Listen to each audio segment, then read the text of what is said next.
Our sentences are going to be about Kiwi this week. All of this week's sentences will be about Kiwi. We're going to do parts of the sentence this week, and Kiwi is going to figure prominently. As you can see, she's a chinchilla, she's very charming, she's got tiny little hands, and she makes an interesting topic for talking about. So here we go.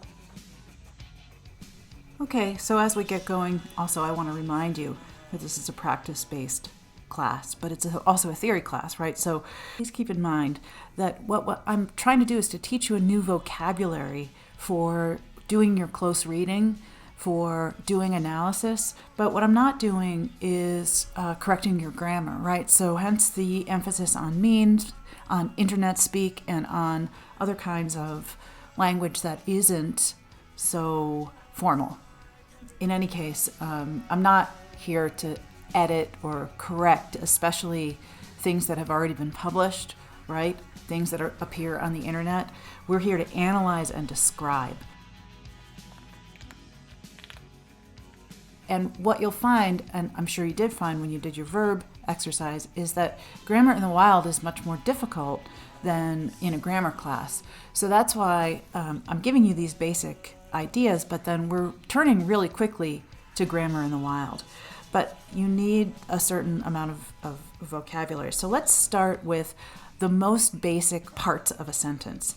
All right, so in your book, after the verb section, you'll read the subject section and the predicate section. And under predicates, there are a whole bunch of different kinds of what are called complements. So make sure that you pay attention to those complements. But in any case, the first thing you want to do is identify your subject.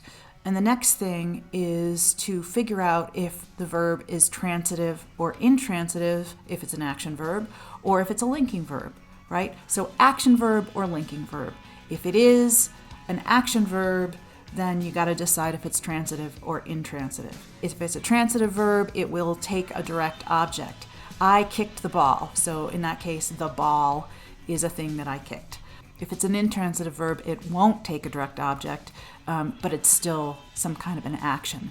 And remember that your linking verbs are state of being verbs. They can be sensory or just indicate appearance or presence, right? She seems tired today is a good example of a predicate adjective, because tired redescribes the subject, she, and in this case, it's an adjective. If I say she is a chinchilla, then I'm talking predicate nominative, right? Because chinchilla is a Among the most interesting things about chinchillas is their abiding love of dust. Currently, Kiwi is in her dust bath. That, too, is going to figure in some of our sentences. So moving on to some really basic sentences that nobody is going to say in the wild. Let's give these a try. So I'm going to ask you to pause your screen and try to identify the subjects, decide what kind of verb you have, and identify the complement. Is it a direct object, a predicate adjective, or a predicate nominative? Or maybe there's nothing. So those are the options that you have right now. So like I said, pause the video and give these sentences a try.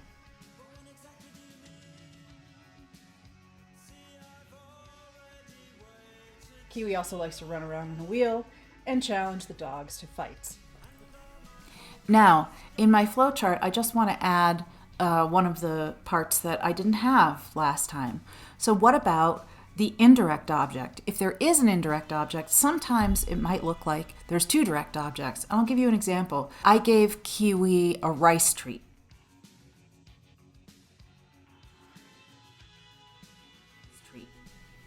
Okay, so I am the subject there. Gave is the verb. And what did I give? I gave a rice treat, right? So the direct object takes the action of a transitive action verb. But the indirect object tells to whom or for whom that action is done. And an indirect object can always be expressed as a prepositional phrase if it's not there. So notice my little dotted lines there.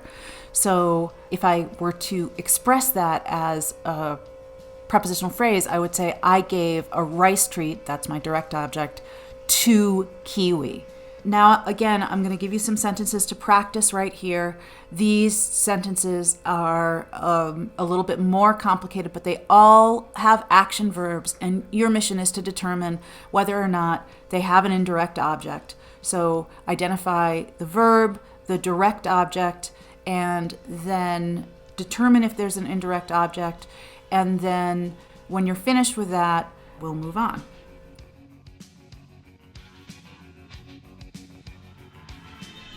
Version of the book, and if I go under the syntax tab, I'm going to go to subjects and predicates and open that up, and I'm interested right now in predicates, and in particular I'm interested in complements, right?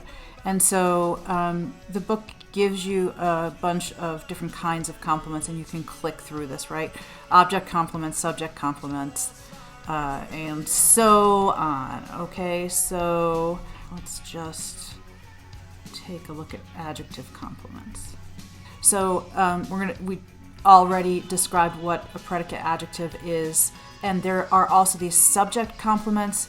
Now, when people say subject complement, it's after a linking verb, and oftentimes people say subject complement instead of predicate nominative. Right, so my phrasing here is predicate nominative, but it's what the book calls a subject complement or a predicate noun. My vocabulary sometimes doesn't lay exactly over the book's vocabulary, and you can make notes in your book where you find discrepancies, right? You can either use the Kindle function to make notes if you bought the Kindle version, or some kind of sticky notes and take some notes in the margins if you want to remind yourself what vocabulary I use versus the vocabulary that the book uses. And you can always ask me if you feel like there's a discrepancy between what I say and what the book says, and I'm happy to clarify it. When you're dealing with a simple sentence, meaning not a complex sentence and not a compound sentence, this is the sort of realistic chart of all of the things that can be in it. With a transitive verb, an intransitive verb, or a linking verb, in any case, you may have some adverbs or prepositional phrases that tell direction, time, any of the relationships that prepositions show. And so in that case, just keep in mind, you might mistake one of those things, especially if you don't have a handy notion of what a preposition is. And that's something I really encourage you to be aware of, that the object of the preposition might look like one of these complements, right? Like it might look like it's the predicate nominative or the direct object if you're not careful. Okay, so just be aware of the fact that there's a difference between the object of the sentence and the object of the preposition.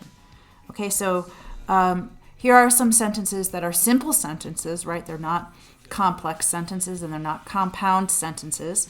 These sentences are a little bit more complicated. Give yourself a chance to try to determine what parts of the sentence are what here. And if you have prepositional phrases, etc., then go ahead and label those. Okay, so I think that might wrap us up for this lesson. I hope you enjoyed meeting my chinchilla, Kiwi, and I hope that this lesson is helpful to you. Thanks a lot. Bye-bye.